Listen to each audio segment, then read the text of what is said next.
Ada Quran nih, surat Al-Baqarah ayat yang ke-26. Mari kita masuk dulu pada kajian Quran.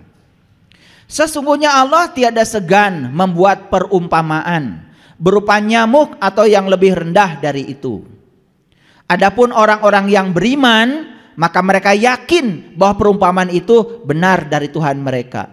Jadi yang yakin akan perumpamaan itu hanya orang yang beriman. Siapa orang yang beriman? Yang sudah mengalami, yang sudah merasakan, yang sudah terbuka pintu kolbunya, yang sudah menyaksikan. Bagi mereka yang sudah sampai di tingkatan itu, perumpamaan itu bukan perumpamaan lagi, sudah nyata dalam dirinya.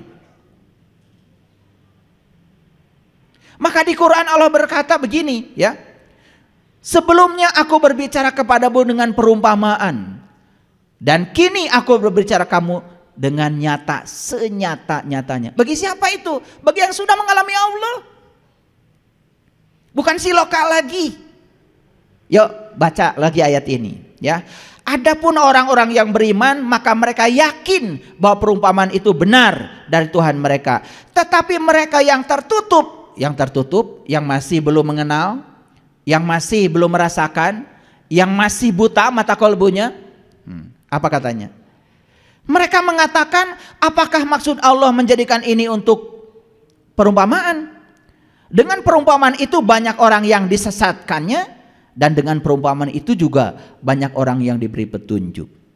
Dan tidak ada yang disesatkan oleh Allah kecuali orang-orang yang fasik. Maka di Quran itu ada orang yang belum tahu, ada orang yang tidak tahu, ada orang yang belum tahu tetapi sok tahu. Itu yang namanya fasik. Pahami bedanya? Karena ada orang yang belum tahu, tetapi dia tahu kalau dia belum tahu, maka dia mencari tahu. Kan seneng orang lain memberitahu sama dia. Dia tidak tahu, tapi dia tahu kalau dia tidak tahu. Kan gampang diberitahu. Tetapi ada orang yang belum tahu, tidak tahu, tetapi dia sok tahu. Diberitahu tidak mau tahu. Ini yang disebut dengan fasik. Kemana-mana dia cerita seperti orang yang tahu. Memberitahu si A, memberitahu si B seperti yang tahu. Padahal dia tuh tidak tahu. Cuman dia penghafal. Banyak menghafal, banyak baca buku. Banyak baca itu, baca. Tapi pengalaman belum mengalami. Itu yang namanya fasik. Jadi orang fasik itu orang yang tidak tahu. Tetapi dia tidak tahu bahwa dia tidak tahu. Tapi sok tahu. Diberitahu tidak mau tahu. Oleh karena itu Allah mengatakan di ayat ini, perumpamaan ini bagi yang tertutup akan menyesatkan. Tapi perumpamaan ini bagi yang sudah terbuka jadi petunjuk. Yuk saya kasih tahu. Ketika baca Quran kan kata Allah isinya perumpamaan. Ingin jadi petunjuk? Buka dong. Buka pintu kolbunya. Sepanjang kita masih tertutup, sepanjang itu pula kita tidak akan memahaminya. Jadinya menerka-nerka. Paham? Oke. Yuk lanjut dulu. Pelan-pelan ya ngajinya. Watil kal amsalu nadribuha linnas wa ma yaqiluha illal alimun. Ini Quran surat Al-Ankabut. Kalau tadi itu surat Al-Baqarah ya. Boleh dicatat tadi ayatnya, surat Al-Baqarah ayat 26. Semua juga sudah tahu ya. Pastilah itu juz pertama kan? Ya. Yang one day one juz itu baca Qurannya pasti udah lewat situ. Ya, lewat maksud saya, nggak mampir. Maaf ya. Ya kalian kan lewat terus, tapi nggak pernah mampir. Ngerti bedanya kan? Iya. Ya kalian nggak pernah mampir ya lewat terus, ya. Sebegitu jelas kata Allah, ini perumpamaan akan menyesatkan bagi yang tertutup, tapi akan menjadi petunjuk bagi yang terbuka. Oleh karena itu, kalau ingin dapat petunjuk, yuk terbuka. Jadilah orang yang tidak tahu, tapi tahu kalau kita tidak tahu, itu sudah keren. Clear sampai sini? Oke. Ini agak serius kuliah hari ini saya. Lanjut dulu. Watil kal amsalu nadribu halinnas. Dan perumpamaan ini kami buat untuk manusia. Wa ma yaqiluha illal alimun. Tidak ada yang memahami perumpamaan itu kecuali orang yang berilmu. Kan ada pertanyaan sekarang, siapa orang yang berilmu? Ada pertanyaan gitu enggak? Atau lewat lagi?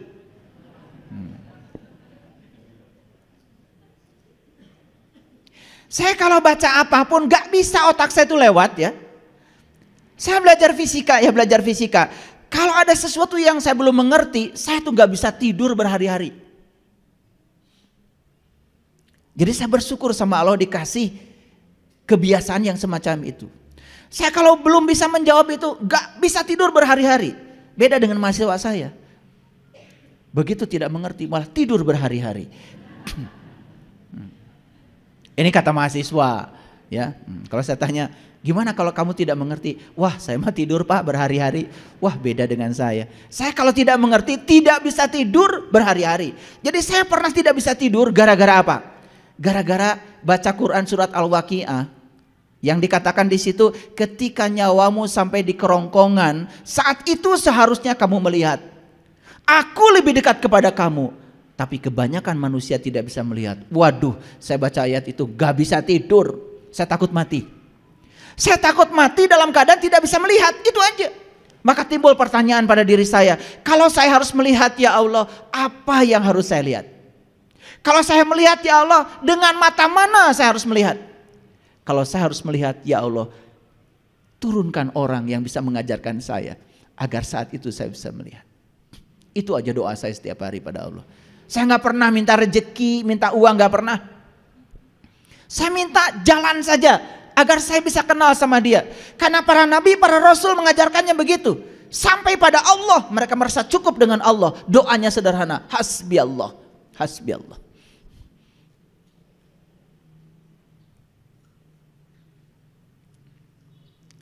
Nah pertanyaannya, siapa yang berilmu? Nah, menurut hadis Nabi, yang berilmu itu disebut ulama. Siapa? Siapa? Ulama. Pertanyaan berikutnya kan bingung kita, siapa ulama? Apakah yang menggunakan dandan begini, dandan begitu? Gitu. Yang harus berdandan gitu?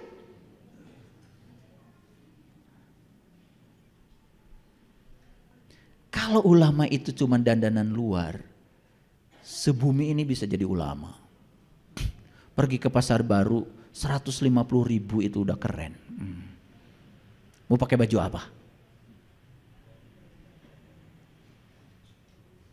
Nah di Quran dikatakan ciri ulama itu ketika Nabi Muhammad ditanya, ya Rasulullah, aku hidup sejaman dengan engkau. Aku bersyukur dan bahagia karena dapat ilmu langsung dari tanganmu. Apa kata Nabi Muhammad? Lebih beruntung lagi umatku, hidup tidak sejaman denganku, tapi mereka masih dapat ilmuku dari para pewarisku. Ada seorang sahabat bertanya, ya Rasulullah, siapa pewaris ilmu itu? Nabi Muhammad kemudian menyatakan dalam sebuah hadis, al ulama warasatul anbiya. Yang mewarisi ilmunya para nabi adalah ulama. Sekarang kita cek apa ciri ulama menurut Quran.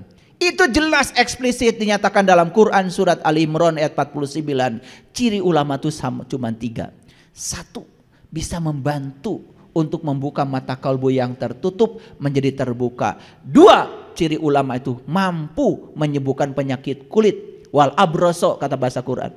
Dan yang ketiga, ciri ulama itu mampu membangkitkan kematian kesadaran kita.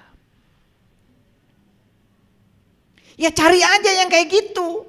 Ini kompetensi. Bukan soal saya siapa, saya keturunan siapa. Tidak penting. Ini masalah kompetensi, kemampuan. Ini saya bicara kompetensi, jangan-jangan gak ngerti. Kompetensi itu adalah kepakaran. Kemampuan yang sudah dialami dan bisa diajarkan pada orang lain itu namanya kompetensi. Disebutnya kompetens. Nah orang yang kompeten disebut profesional. Jadi ciri ulama ada berapa menurut Quran? 3, nggak usah diulang. Ya, nanti diulangnya di YouTube karena waktu kita terbatas. Paham sampai sini ya? Nah tidak ada yang memahami perumpamaan kecuali orang yang diberi ilmu. Orang yang diberi ilmu namanya ulama. Ulama cirinya 3. Cari aja itu. Cari. Dan menurut para leluhur kami ya di tanah Jawa Barat ini, mencari orang yang model kayak gitu itu seperti mencari jejak elang di langit, susahnya. Seperti mencari jejak itik di sungai, susahnya. Seperti mencari jejak ikan di air, susahnya. Dan saya pernah kesusahan cari mereka itu. Bahkan Allah dalam hadis qudsi mengatakan, para waliku ada di bawah naunganku dan tidak ada yang mengenal seorang wali tanpa seizinku.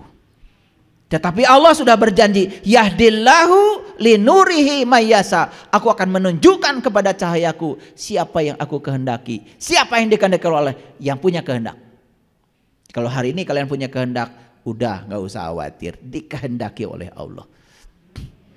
Gak usah repot. Syaratnya cuma begitu kok. Begitu kalian punya kehendak, akan dikehendaki. Dan Allah menyatakan dalam hadis qudsi, jika kamu berjalan kepadaku sejengkal, aku merangkulmu sedepak. Dan jika kamu datang kepadaku dengan cara berjalan, aku akan menyambutmu dengan cara berlari. Allah itu lebih responsif karena Dia Maha mengetahui, Dia Maha mendengar. Sedikit saja keinginan kita akan dikabulkan. Sama seperti kalian, sedikit aja punya keinginan sampai di sini, dikehendaki Allah sampai di sini, bukan? Kalau tidak dikehendaki, gak sampai di sini. Asam di gunung, garam di laut. Ketemunya di mana? Di Periuk, bukan? Bukan? Iya. Asam di gunung, garam di laut. Jauh. Asam di gunung, garam di laut. Tapi kalau saatnya bertemu, ketemulah di sayur asam. Di sayur lodeh, betul? Gitu. Ya. Yang mau belajar ada di mana? Yang mau mengajar ada di mana? Kalau sudah takdirnya akan bertemu di sebuah majelis. Paham? Itulah cara mekanisme semesta itu menunjukkan sesuatu pada kita. Lanjut. Lau anzalna hadal Qur'an ala jabalil la ra'aitahu khashi'an mutasaddian min khasyatillah wa tilkal amsalu nadribuha linnas la'allahum yatafakkarun. Diulang lagi oleh Allah di Quran surat Al-Hasyr surat ke-59 ayat 21. Kalau sekiranya kami turunkan. Nah ini, lau anzalna hadal Qur'an. Yuk pahami. Begitu di Quran ada kata Quran, langsung pikiran kita itu sama yang berwujud itu, Quran yang 30 juz. Betul? Betul. Tetapi dalam konteks ini, Quran itu apa? Quran itu dari kata qara'a yaqra'u Qur'anan. Qara'a itu artinya sesuatu yang dapat dibaca, sesuatu yang dapat dilihat, sesuatu yang dapat dipeleng. Makanya silokanya orang Sunda itu bubui bulan, sangrai bentang, itu siloka. Panon poe di sasate, itu siloka. Awas, panon poe di sate gimana? Gimana bambunya segede apa? Matahari itu 1.000.000 derajat Celcius loh suhunya. Besarnya 1.000.000 kali bumi kita. Reksa gede kumaha tusuk satena. Itu siloka, lagi-lagi siloka. Itu tidak akan bisa dipahami kalau kalian belum mengalaminya. Nah, bahasa siloka itu diabadikan dalam Quran surat An-Najm.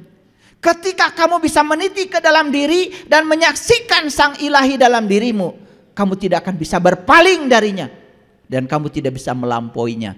Itu kata Quran surat An-Najm. Itu namanya disasate. Disasate itu dipeleng, dilihat, dan kita tidak mungkin bisa menghindarinya. Saat itu kita akan mengalami fana billah. Nah itu harus dijelaskan dengan pengalaman. Tidak bisa dijelaskan dengan teori-teori. Terlalu banyak berteori, pusing kita belajar. Makanya saatnya praktek. Tapi ini teori juga. Karena prakteknya nggak di sini. Yang mau praktek gampang kok. Nabi Muhammad ketika ditanya, ya Rasulullah, berapa jauh jarak antara dunia dan akhirat? Nabi Muhammad mengatakan, 1 kedipan mata saja. Lanjut dulu. Lau anzalna hadal Qur'an ala jabalin. Kalau sekiranya kami turunkan Al-Quran, Qara'a yaqra'u Qur'anan. Sesuatu yang dapat dibaca, yang dapat dilihat, yang dapat dipeleng, itu bacaan. Pada sebuah gunung, ala jabalin. Awas. Quran diturunkan ke gunung. Butuh apa gunung? Quran itu buat manusia. Ini siloka, ini perumpamaan. Artinya Quran itu bukan diturunkan pada gunung. Oh, di ayat lain Allah sudah bilang, summa aurasnal kitab alladziina astofaina.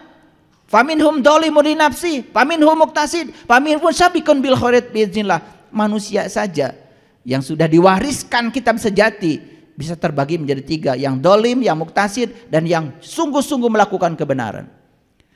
Dan Allah sebelum itu menawarkan dulu pada gunung, gunung menolaknya. Di ayat lain, kalau gunung yang itu menolak untuk menerima amanah, berarti gunung yang di sini jelas bukan gunung Galunggung, bukan gunung Merapi. Apa tuh gunung? Gunung itu selalu simbolisasi dari puncak kesadaran. Gunung itu sering disimbolisasi dari Sidra Al-Muntaha. Makanya para nabi, para rasul bertemu dengan Tuhan di puncak kesadarannya. Masuk akal? Yuk perhatikan. Adakah suatu bacaan yang ketika bacaan ini ditunjukkan kepada gunung, gunung itu menjadi terpecah belah, takut kepada Allah? Ini kalau dipahami secara biasa, jadikan seperti sulapan. Quran turun kepada gunung, gunungnya terpecah belah. Kan belum pernah ada kejadian, siapapun belum pernah melihat itu. Betul nggak? Tetapi kalau ini dipahami secara spiritual, gunung itu adalah kesadaran kita. Ketika kita bisa menyaksikan jati diri kita, kita tidak akan pernah punya kesadaran tentang diri kita. Yang ada cuma kesadaran semesta. Gunungnya hancur luluh. Seperti yang diceritakan di Quran surat Al-A'raf ayat 143. Ketika Musa ingin melihat Tuhan, apa yang dikatakan Musa? Ya Tuhanku, nampakkanlah diri engkau kepadaku agar aku dapat melihatmu. Apa kata Tuhan? Kamu tidak akan sanggup melihatku. Tapi lihatlah gunung ini. Kan disuruh lihat gunung juga. Kemudian di ayat itu dikatakan falamma tajalla rabbuhu lil jabal. Ketika Tuhannya bertajali di gunung. Bukan di gunung itu, bertajali di puncak kesadarannya Musa. Kemudian Musa mengatakan, qala subhanaka tubtu ilaika wa ana awwalul mu'minin. Maha suci engkau ya Allah, aku bertaubat kepada engkau dan inilah awal aku beriman. Itu harus dialami sendiri. Yuk kita baca lagi. Kalau sekiranya kami turunkan suatu bacaan kepada sebuah gunung, pasti kamu akan melihatnya tunduk terpecah-pecah disebabkan ketakutan kepada Tuhan. Dan perumpamaan itu kami buat untuk manusia supaya mereka berfikir. Watilkal amsalu nadribuha linnas la'allahum yatafakkarun. Lagi-lagi perumpamaan bukan? Perumpamaan. Jadi bukan Quran diturunkan ke gunung begitu. Itu perumpamaan. Dan Allah mengatakan di ayat ini perumpamaan. Ditegaskan supaya kita jangan menangkap itu yang sebenarnya. Selama ini kan ditangkap yang sebenarnya. Betul nggak? Quran turun kepada gunung, gunung hancur. Gunung Merapi nggak diturunin Quran, hancur juga. Gunung Galunggung tidak terima Quran, meledak juga. Gunung Krakatau tidak menerima Quran, meledak juga. Begitu? Kan tidak koheren. Ini clear sampai sini? Bisa ngikutin? Kalau bisa ngikutin saya nggak ulang. Saya lanjut ya. Oke. Di ayat lain di Quran surat Rum ayat 58. Walaqad darabna linnas fi hadzal Qur'an min kulli masalin. Dan sesungguhnya telah kami buat dalam Al-Qur'an ini segala macam perumpamaan.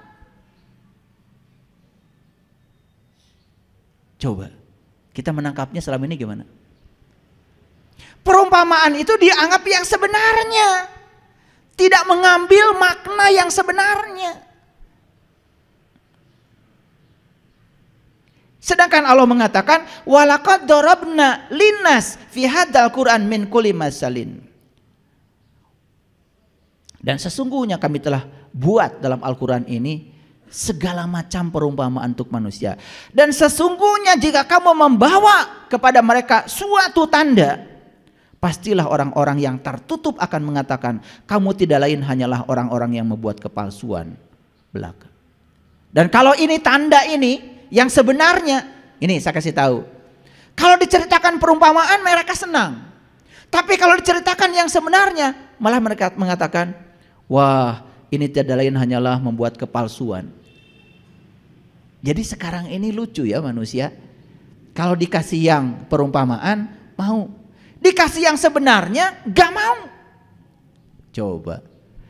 Hari ini selesai pengajian. Seumpama saya punya uang 10 triliun. Saya gak segan-segan. Saya bagikan semua. Gak apa-apa, saya gak kebagian juga. Seneng? Hanya yang gak waras yang seneng.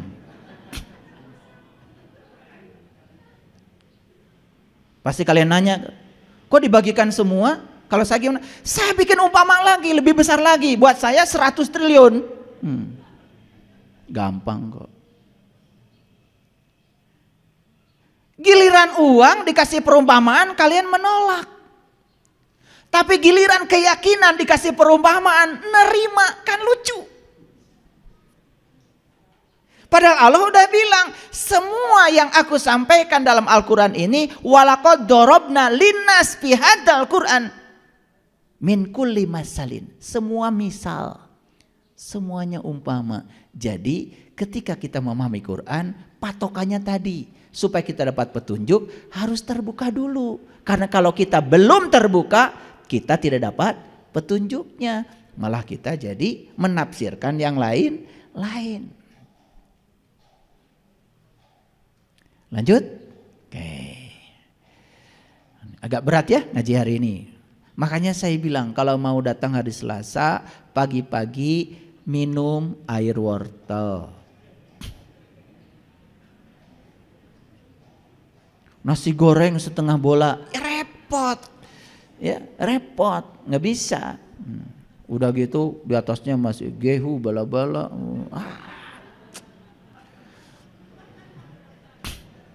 Berat itu, berat. Melawan ngantuk aja berat itu.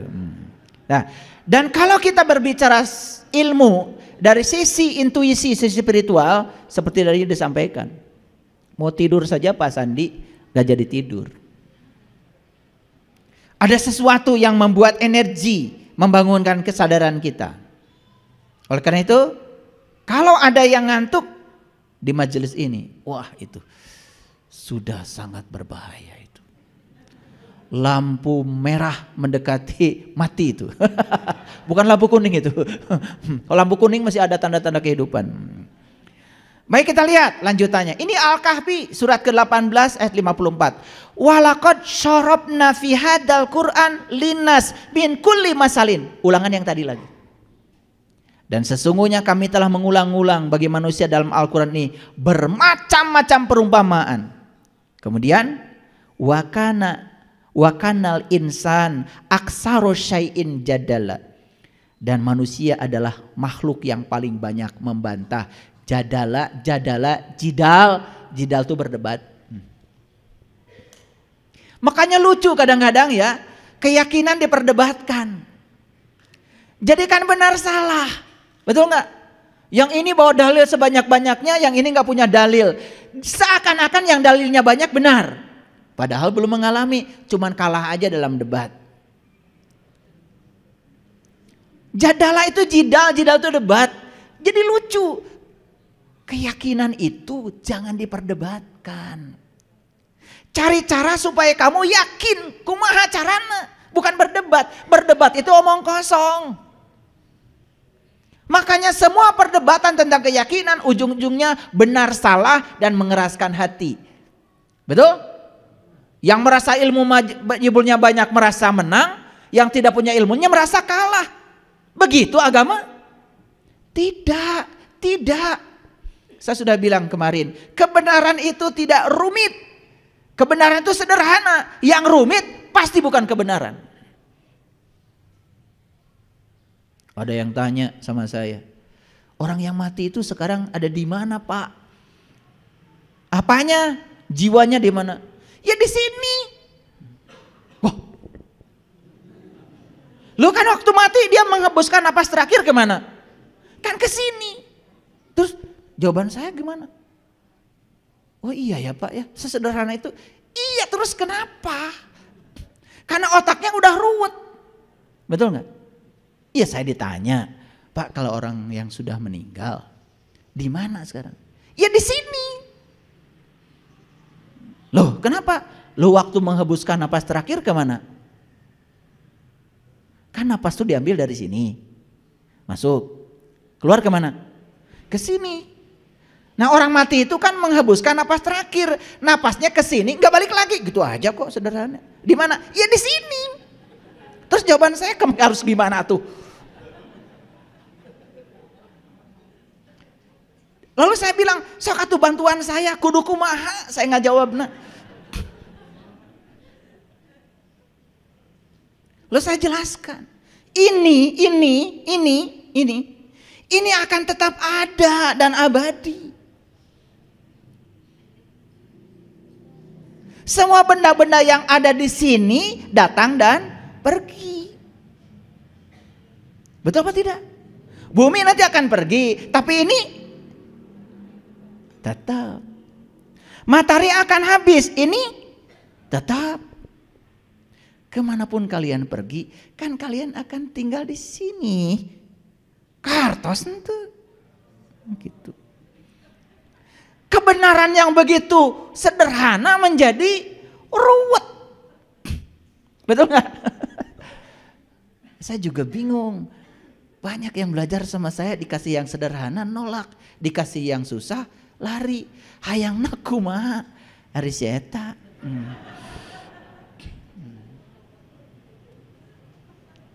Sesungguhnya kami telah mengulang-ulang dalam Quran ini bermacam-macam perumpamaan, dan manusia adalah makhluk yang paling banyak berdebat. Gitu maksudnya sebetulnya di ayat ini.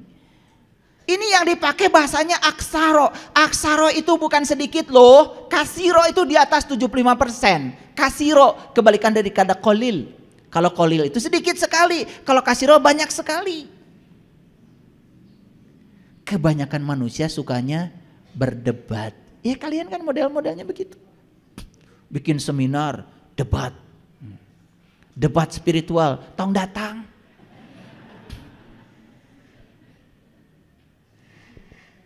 Ujung-ujungnya menang-menangan, kalah-kalahan, betul nggak? Buat so abrok itu dalil. Buat apa? 1 ton kata-kata tidak ada artinya dibanding 1 ons pengalaman. Begitu kata Mahatma Gandhi. Mendingan saos tapi ngalaman daripada 1 ton tapi hanya kata-kata. Buat apa? Masih ingat penjelasannya kemarin? Masih ingat? Sebanyak apapun kata-kata dan pernyataan tidak akan pernah bisa menggambarkan kenyataan yang sebenarnya. Masih ingat? Ya? Ini apa? Apa HP? Alat komunikasi yang dibawa kemana-mana, ya, tanpa kabel. Cukup? Nggak cukup. Karena tambahannya masih banyak. Alat komunikasi yang dibawa kemana-mana, di dalamnya ada sejumlah aplikasi yang dibuat dari semikonduktor. Tambah panjang kan? Cukup? Belum cukup. Apa ini? Alat komunikasi, ya, yang terbuat dari semikonduktor, ya, yang di dalamnya, ya, ada elektron valensi yang bisa berpindah dari pita konduksi ke pita valensi. Tambah pusing? Sok, siapa yang mau mendefinisikan HP ini? Nggak bisa. Kenyataan ini tidak bisa dibuat menjadi pernyataan. Begitu dibuat pernyataan, pernyataan semakin menjauhkan dari kenyataan. Yang benar apa? HP adalah eta. Gitu aja. HP adalah eta, gitu aja. Eta pun cukup. Ya kan saya sudah jelaskan kemarin. Jeruk adalah gimana? Sebuah buah yang kecut-kecut, ada manis-manisnya, yang terbuat dari tanah, air, api, udara. Cukup? Gak cukup. Sebuah buah yang kecut-kecut, manis-manis, kadang-kadang keset, ya, yang terbuat dari tanah, air, api, udara, ya, Yang di dalamnya, oh udah ya, ada air. Wah, udah tambah panjang lagi. Cukup? Sepanjang apapun tetap nggak cukup. Mana jeruk? Eta. Jadi kenapa kita lebih tertarik dengan orang yang banyak ngomong? Dan kenapa kita tidak tertarik untuk mengalaminya sendiri? Allah adalah ya Allah. Berani-beraninya mendefinisikan Allah. Allah yang tanpa batas, yang gak bisa diterangkan, gak bisa dijelaskan. Tapi Allah menjamin bisa ditemui dan bisa dirasakan. Setelah menemui dan merasakan, gimana? Ya gitu. Cukup? Cukup. Orang yang sudah tahu cicing. Gak kayak saya banyak ngomong. Saya pengennya kalau ngajar itu duduk aja. 2 jam di sini. Selesai semua bubar. Gimana? Ngerti Pak, ngerti. Ya gitu. Pengennya begitu. Saya udah teriak-teriak aja dari tadi, masih bengong. Karena otak kita itu sudah sangat, mohon maaf, sudah terkontaminasi oleh begitu banyak pengetahuan, yang pengetahuan itu justru menjadi hijab untuk naiknya kelas kesadaran kita. Lanjut. Nah, ini Quran surat Al-Isra nih, ya.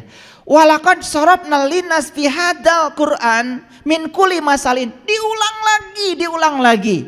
Dan sesungguhnya kami telah mengulang-ulang kepada manusia dalam Al-Quran ini tiap-tiap macam perumpamaan. Tapi kebanyakan manusia tidak menyukai kecuali mengingkarinya. Jadi apa maksudnya? Maksudnya kalau diceritakan perumpamaan mau, tapi kalau diceritakan yang sebenarnya di balik perumpamaan mengingkarinya. Saya juga bingung ya.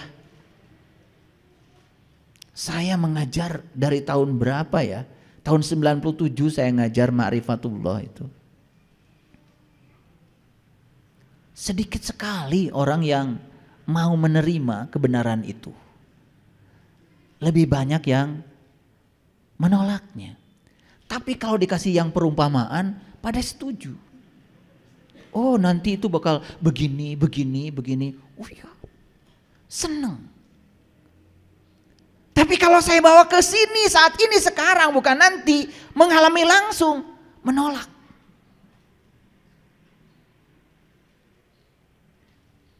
Ada yang salah dalam cara kita berpikir. Coba perhatikan. Semua ayat Quran tadi selalu akhirnya kan menegasikan. Coba, aku berikan dalam Quran itu berbagai macam perumpamaan, tapi kebanyakan manusia tidak berpikir. Aku berikan dalam Quran itu begitu banyak perumpamaan, kebanyakan manusia tadi apa? Membantah, berdebat. Aku berikan dalam Quran itu bermacam-macam perumpamaan, tapi kebanyakan manusia tidak menyukainya. Jadi Allah sudah ngasih gambaran, kalau kebanyakan begitu artinya yang menyukai yang sebenarnya berarti cuman sedikit. Maka di Quran surat Al-Kahfi, tinggalkan kebanyakan orang, masuklah ke dalam golongan yang sedikit, masuklah ke dalam gua yang bisa memberikan kamu keselamatan. Gua Al-Kahfi, gua tahu? Itu perumpamaan. Awas, bukan gua Jati Jajar, gua Pawon. Awas. Gua Hiro, gua Sur, bukan. Gua itu gue. Makanya orang Jakarta bilang gua itu anak. Gua tuh dari sini ke atas. Betul? Coba. KTP dari sini ke atas, dari sini ke bawah. Betul? Siapa itu? Gua. Makanya identitas manusia tuh di sini. Wajah ini alamat semua kebaikan, juga alamat semua keburukan. Hati-hati kalian menggunakan wajah itu. Melakukan kebaikan, wajahmu dikenang orang. Melakukan keburukan, wajahmu jadi dikenang orang. Wajah ini alamat, address. Lanjut. Si panjang nih. Nah dalam Quran surat Al-Baqarah ayat 255, perhatikan saya. Ini pasti kenal semua. Allahu la ilaha illa huwal hayyul qayyum. Pada ingat itu. Kalau ayat ini dibacakan langsung ingat. Wah, itu ayat kursi, Pak. Buat apa? Ya, buat nakut-nakusin jurig gitu kan. Ya nggak apa-apa. Jurignya siapa? Pertanyaan dilanjutkan. Pada ngejawab ya, jurig.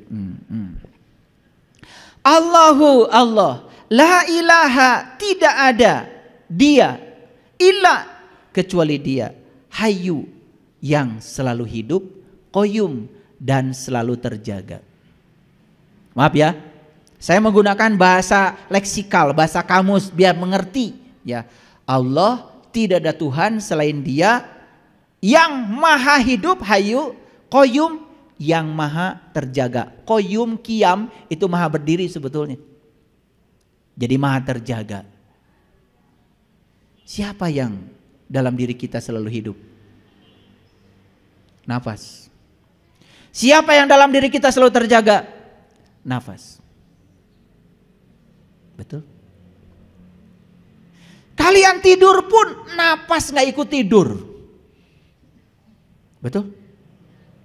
Pernah pamitan sama nafas? Pamit nafas, saya mau tidur. Pernah? Enggak, untung aja nafas gak ikut tidur. Betul gak? Saya tanya, nafas itu siapa? Masih bingung, karena apa? Konsepsi tentang Tuhan itu sudah sedemikian terparadigma di otak kita. Dia tuh seakan suatu sosok gitu yang tinggal di sana. Keberadaan dia dalam diri kita yang mewujud sebagai napas, pinjaman kehidupan, yang tidak pernah tidur, gak pernah ngantuk, itu saja tidak pernah disadari. Dekat gak Allah? Apa wujudnya? Nafas.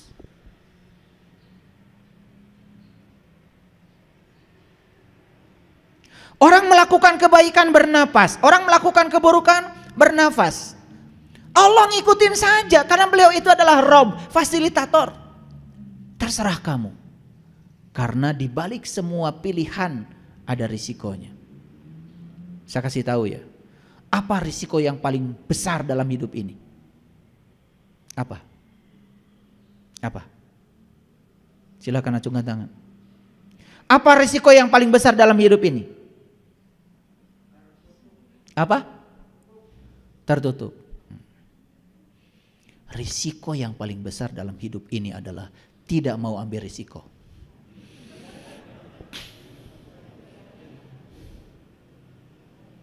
Betul nggak? Kalian tuh kalau ditanya muter jawaban kemana-mana.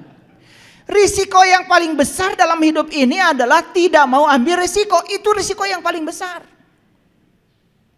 Dan semua orang yang tidak ambil risiko pasti nggak berbuat apa-apa, bukan?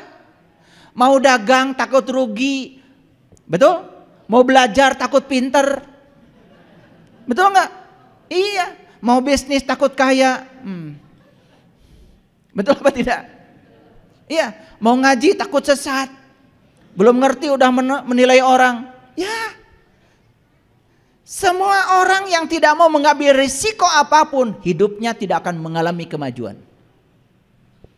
Dan semua orang-orang hebat di semesta ini adalah orang-orang yang berani mengambil risiko dari sebuah pilihan hidupnya.